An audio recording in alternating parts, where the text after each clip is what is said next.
नमस्कार फ्रेंड्स, स्वागत है पोटेंशियल आईएएस के यूट्यूब चैनल में।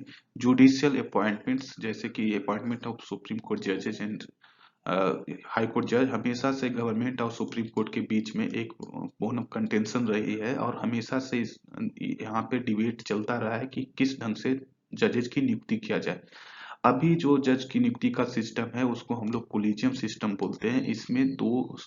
उसमें तीन या पांच जजेज होते हैं जो मिलकर एक किसी व्यक्ति का नाम रिकमेंड करते हैं गवर्नमेंट को एज अ जज टू सम हाई कोर्ट और सुप्रीम कोर्ट, और गवर्नमेंट बाद में उस पे या तो कुछ रिकमेंडेशन के साथ वापस कर सकती है, और मोस्ट ऑफ द केसेस में गवर्नमेंट को वो उस व्यक्ति को जज बनाना होता है। पर इस बार फिर से यह मैटर लाइमलाइट में आया है। अ, उसके पीछे फिर से यह बोला जा रहा है कि कोलिजियम सिस्टम जो अभी है वो जुडिशियरी का रिक्रूटमेंट के लिए सही नहीं है।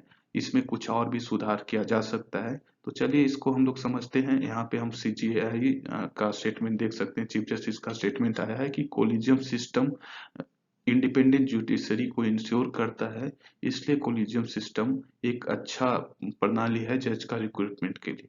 तो चलिए समझते हैं आगे। तो सबसे पहले जो सीजीआई का डिफेंस आया है कोलिजियम सिस्टम को लेकर, उसके हम लोग जान सकते हैं। पहले उसको हम लोग जानते हैं।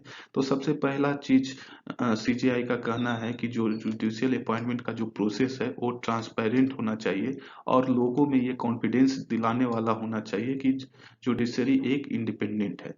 तो उनका कहना था कि कोलिजियम सिस्टम एक वेल डिफाइंड पैरामीटर को फॉलो करती है टू सेलेक्ट जजेज, और अभी तक यह सिस्टम परफेक्टली काम कर रही है। उनका कहना था कि कोई भी ऐसा सिस्टम परफेक्ट नहीं होता, पर यह बेस्ट है जो हम लोग डेवलप किए हैं।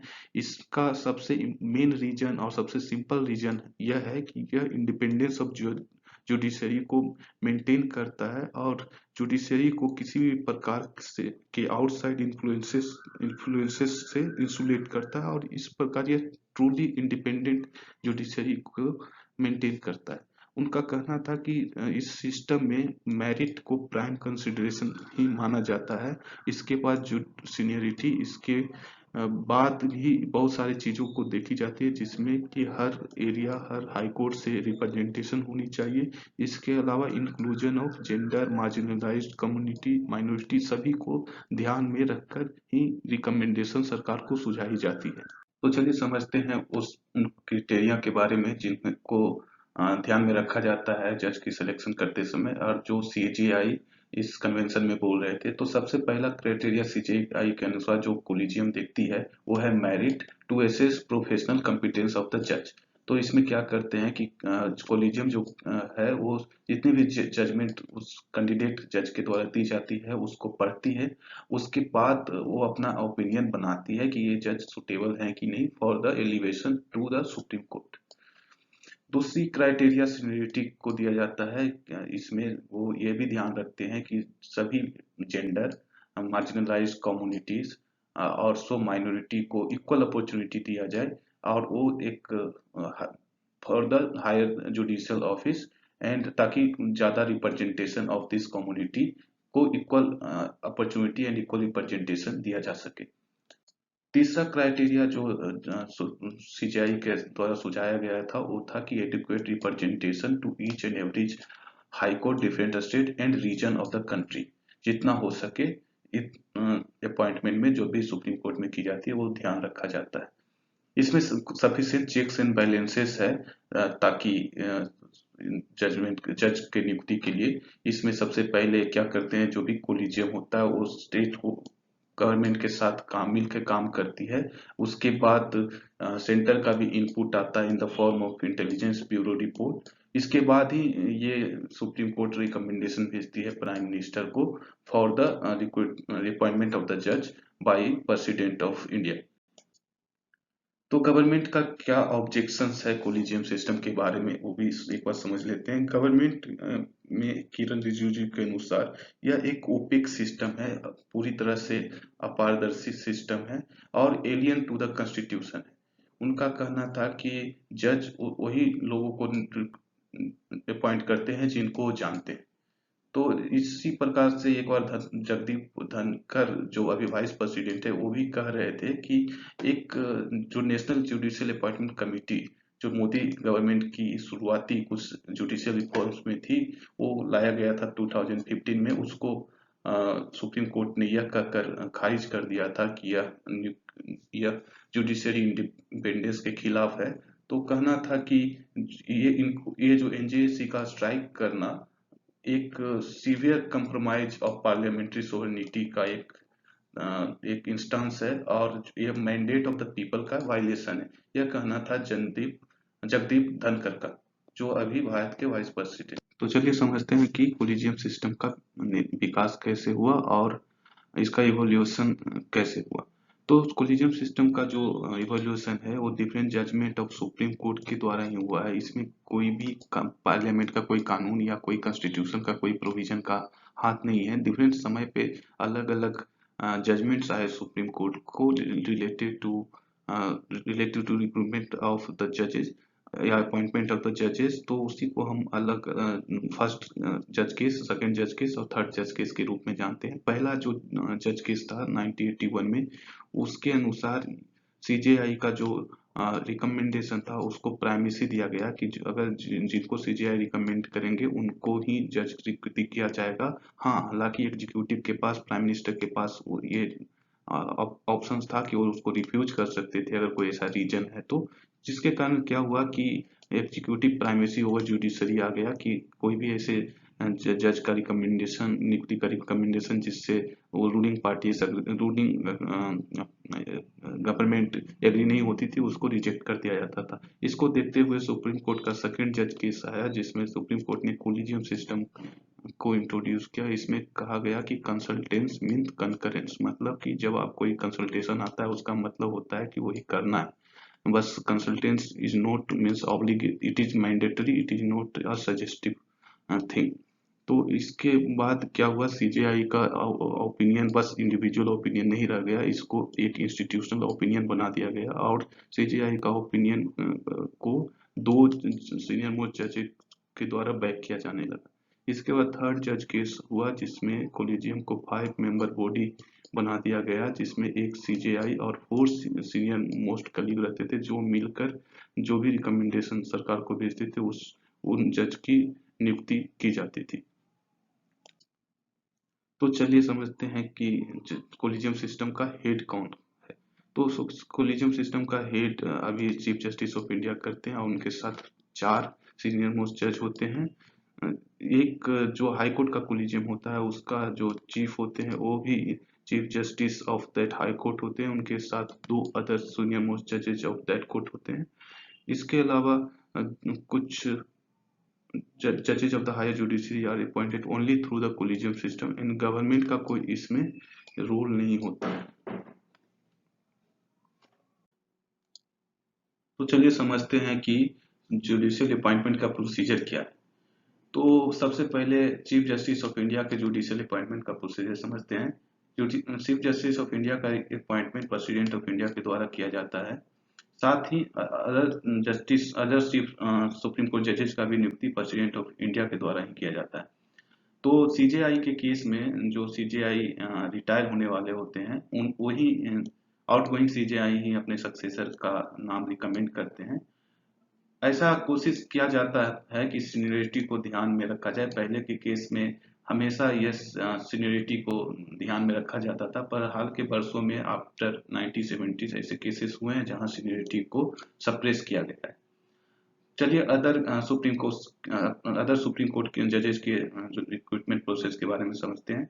अदर सुप्रीम कोर्ट जजेस का जो रिक्रूटमेंट प्रोसेस का, अपॉइंटमेंट प्रोसेस का proposal chief justice of India के द्वारा ही शुरू किया जाता है। Chief justice of India collegium members तथा अन्य सीनियर मोस्ट जजेस और उस हाई कोर्ट के सीनियर मोस्ट जजेस से भी बात करते हैं जहां से वो कैंडिडेट जज बिलोंग करते हैं।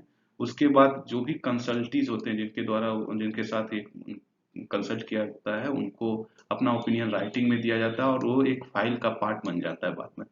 उसके बाद कोलिजियम अपना रिकमेंडेशन लॉ मिनिस्टर को भेजता है जो कि बाद में प्राइम मिनिस्टर को भेज दिया जाता है for the advice to president.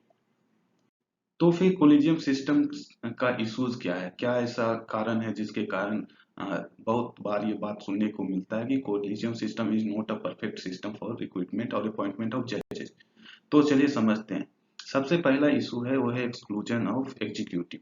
यहाँ पे कंप्लीट एक्सक्लूजन होता है एग्जीक्यूटिव का। एग्जीक्यूटिव मतलब प्राइम मिनिस्टर, मिनिस्टर, जो गवर्नमेंट के जो बॉडी, स्पेशली आपके एग्जीक्यूटिव और पार्लियामेंट का कंप्लीट एक्सक्लूजन होता है। हाँ, जुडिशियल अपॉइंटमेंट जो दिया जाता है वो ओनली किया जाता है ओनली आप बाय द फ्यू जजेस, एंड ये कंप्लीट सीक्रेसी रहता है इसमें। वो किसी भी कोई एडमिनिस्ट्रेटिव बॉडी के प्रति कोलिजियम अकाउंटेबल नहीं होता है, जिसके कारण ऐसा हो सकता है कि wrong choice of the candidate हो और उन राइट कैंडिडेट को ओवरलुक कर दिया जाए। उसके बाद जो दूसरा एलिगेशन लगता है कोलिजियम सिस्टम पे वो है फेवरेटिज्म एंड नेपोटिज्म का।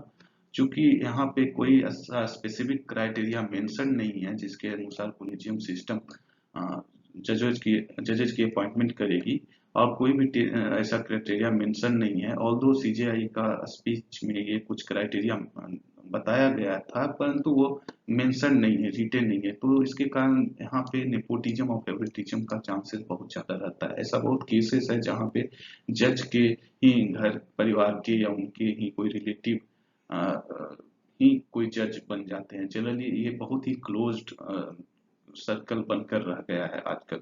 ये सबसे बड़ा ही क्रिटिसिज्म का एक विषय है।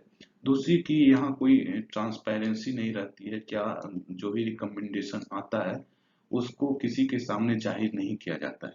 उसको रिकमेंडेशन की क्राइटेरिया को कहीं जाहिर नहीं किया जाता है, जो कि किसी भी कंट्री के लॉ एंड ऑर्डर के लिए हार्मफुल भी हो सकता है। इसके अलावा अगर चेक इन बैलेंसेस की बात करें तो हम लोग जैसा देखते हैं कि किसी भी गवर्नमेंट का 3 ऑर्गन होते हैं, जुडिशरी और executive and legislature. Generally check in balances in place रहते हैं to control the excessive power of any organ, but इस केस में कोलिजियम को कंट्रोल करने के लिए किसी भी प्रकार का अदर देन जुडिशरी, एग्जीक्यूटिव और लेजिस्लेचर का कोई पावर नहीं है, जिसके कारण यहाँ पे चेक इन बैलेंसेस का प्रिंसिपल वायलेट होता है। ऑल्सो ये एक क्लोज डोर मैकेनिज्म है। इस मैकेनिज्म में जो भी बातें कब कोलिजियम मिलती है, कैसे डिसीजन लेते हैं, सब एक क्लोज डोर अफेयर में ही होता है और कोई कुछ भी चीज पब्लिक नॉलेज में नहीं आता है। तथा इसका कोई official minutes of the meeting या कोलिजियम प्रोसीडिंग का कोई रिकॉर्ड वगैरह भी अवेलेबल या पब्लिक में नहीं पब्लिश किया जाता है। अनइक्वल रिप्रेजेंटेशन है अदर, क्योंकि ऐसा देखा गया है कि women are fairly underrepresented. बहुत कम ही ऐसे जजेज हैं सुप्रीम कोर्ट में भी और हाई कोर्ट में भी और हायर जुडिशरी में जो कि वुमेन हो। तो यहाँ पे हम देख सकते हैं अनइक्वल रिप्रेजेंटेशन भी एक क्रिटिसिज्म का एक विषय है। तो क्या पहले कभी ऐसा प्रयास नहीं किया गया था अपॉइंटमेंट सिस्टम को सुधार के लिए? नहीं, ऐसा नहीं है। 2015 में एक कोशिश की गई थी मोदी गवर्नमेंट के द्वारा कि कोलिजियम सिस्टम को रिप्लेस करके एनजेएसी, जो कि नेशनल जुडिशियल अपॉइंटमेंट कमीशन है, उसके द्वारा किया जाए। परंतु इसको बाद में स्ट्रक डाउन कर दिया गया था कोर्ट के द्वारा ही, सुप्रीम कोर्ट के द्वारा, यह कहकर कि यह जुडिशरी का इंडिपेंडेंस के खिलाफ है और एक थ्रेट है। इसलिए चूंकि इसमें एग्जीक्यूटिव को भी शामिल किया गया था रिकमेंडेशन से लेकर सिलेक्शन प्रोसेस तक, इसलिए इसको स्टक डाउन कर दिया गया। तो चलिए आइए समझते हैं कि इस कोलिजियम सिस्टम और एनजेएसी में क्या डिफरेंस किया है और क्या कारण था जिसके कारण एनजेएसी को स्ट्रक डाउन किया गया और इसको एक्सेप्ट नहीं किया गया। तो पहला चीज है कि कोलिजियम सिस्टम, जो अभी हम लोग बात की पिछले कुछ समय पहले, कि कोलिजियम सिस्टम जो था वो 3 जज केसेस के दौरान इवोल्व हुआ था और इसका कोई कॉन्स्टिट्यूशनल बैकिंग नहीं है। ये जनरली सुप्रीम कोर्ट के जजमेंट के कारण ही इवोल्व हुआ धीरे धीरे। इसमें जो भी अपॉइंटमेंट किया जाता है वो कोलिजियम में चीफ जस्टिस ऑफ इंडिया के साथ 4 सीनियर मोस्ट सुप्रीम कोर्ट जजेस रहते हैं। इसमें क्या एक क्लोज डोर सिस्टम है और इसमें कोई ट्रांसपेरेंसी नहीं है। आर्टिकल 124 के अनुसार प्रेसिडेंट को सुप्रीम जजेस की नियुक्ति करनी है in the consultation with the जज, जिसके साथ प्रेसिडेंट को नेसेसरी हो। अब समझते हैं एनजेएससी के बारे में। तो एनजेएससी को क्रिएट किया गया था टू रिप्लेस कोलिजियम सिस्टम। इसको पास किया गया बाई लोकसभा एंड राज्यसभा 2014 में। इसमें 3 सदस्य होंगे, एक कमेटी बनेगा जिसमें 3 सदस्य होंगे, जिसमें 6 सदस्य होंगे। एक होंगे chief justice of India, 2 senior most supreme court जजेस, एक लॉ मिनिस्टर और 2 एमिनेंट पर्सन्स। इसमें अब आती है क्या दिक्कत है, मैं समझता हूँ। देखिए, इसमें 6 मेंबर हैं जो कि जज की नियुक्ति करेंगे। 3 इसमें जुडिशियल साइड से हैं, CJI, 2 senior most supreme court जज। बाकी 3 लोग जो हैं, एक लॉ मिनिस्टर और 2 एमिनेंट पर्सन्स।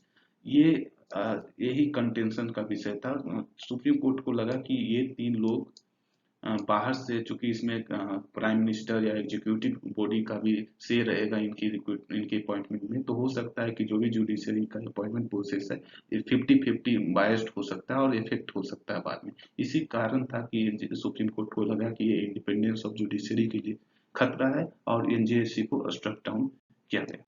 तो आइए समझते हैं कि आखिर अब वे फॉरवर्ड क्या है। तो सबसे पहली बात, एक कंटिन्यूअस और कोलैबोरेटिव प्रोसेस की जरूरत है फॉर द अपॉइंटमेंट ऑफ जजेस for between executive and judiciary. इसके लिए अब समय आ गया है कि एक परमानेंट इंडिपेंडेंट बॉडी का बारे में सोचा जाए, जिससे एक तो जुडिशरी का इंडिपेंडेंस भी सुनिश्चित हो और दूसरा कि जो भी हम लोग जो भी क्रिटिसिज्म आ रहा है कोलिजियम सिस्टम का रिगार्डिंग ट्रांसपेरेंसी एंड उसको भी, और नेपोटिज्म, उसको भी एड्रेस किया जा सके। अभी यह समय आ गया है कि अब प्रोफेशनल कॉम्पिटेंस एंड इंटीग्रिटी को ध्यान में रखकर जजेस का सिलेक्शन किया जाए। इसके में जो भी कोशिश किया जाए कि जो जज सेलेक्ट होते हैं उनकी personal and professional competence and integrity को ध्यान रखा जाए। आशा है कि आपको यह वीडियो पसंद आया होगा। अगर आपको चैनल पर वीडियो पसंद आया तो आप हमको सब्सक्राइब भी कर सकते हैं, ताकि बाद में भी कोई वीडियो आए और आप देख सकें। ये आप फ्रेंड्स के साथ भी शेयर कर सकते हैं। धन्यवाद। आपका दिन शुभ हो।